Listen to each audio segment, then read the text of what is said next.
একটা ছোট গ্রামে থাকত রাহাত নামের এক তরুণ।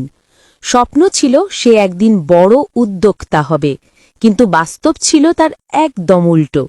ব্যর্থতা, অপমান আর দারিদ্র্য যেন তার নিত্যসঙ্গী। একবার সে একটা ব্যবসা শুরু করল, কিন্তু ৩ মাসেই বন্ধ হয়ে গেল।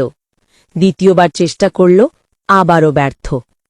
তৃতীয়বারে তো মানুষ হাসতে শুরু করল, এই ছেলেটা কখনো পারবে না।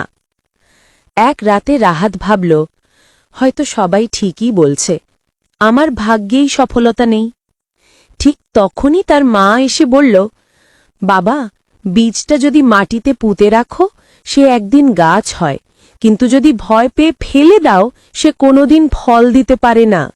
তুমি সেই বীজ, হাল ছাড়লে কখনো ফুল ফুটবে না। এই কথাটা যেন রাহাতের জীবন বদলে দিল। সে আবার নতুন করে শুরু করল, ছোট পদক্ষেপে, ধৈর্য ধরে। সময় লাগল, পরিশ্রম লাগল, কিন্তু একদিন সে নিজ গ্রামের শত মানুষের কর্মসংস্থান করে রাহাত এন্টারপ্রাইজ নামে প্রতিষ্ঠিত হল। আজও সে বলে, আমি সফল হয়েছি কারণ আমি বুদ্ধিমান ছিলাম, আমি সফল হয়েছি কারণ আমি হাল ছাড়িনি।